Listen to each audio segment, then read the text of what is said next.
ఎండల్లో తిరిగి అలసిపోయి ఉంటావు గానీ చల్లగా ఈ మిల్క్ షేక్ తాగమ్మా ఒకసారి. అబ్బో బానే చూపేస్తున్నావు గాని ఇంతకీ ఏ రెస్టారెంట్ లో ఆర్డర్ చేసావు? రెస్టారెంట్ కాదమ్మా బాబు, నేనే నా చేతులతో స్వయంగా తయారు చేశాను.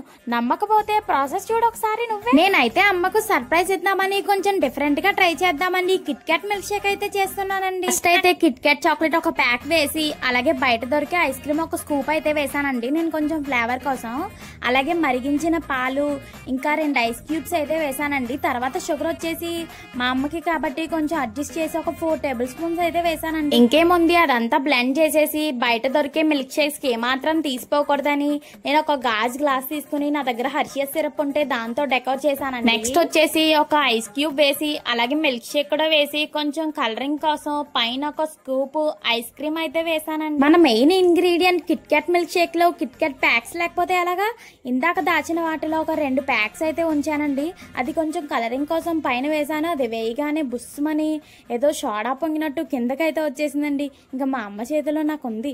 పైన కొంచెం కలరింగ్ కోసం బాదం జీడిపప్పు కూడా వేసాను. ఇంత ఎఫర్ట్స్ పెట్టి చేశాను కదా, రెస్టారెంట్ కి ఏమాత్రం తీసుకోకుండా టేస్ట్ అయితే అద్దరిపోయిందిలేండి. మీరు కూడా ఒకసారి ట్రై చేయండి ఇంట్రెస్ట్ ఉంటే.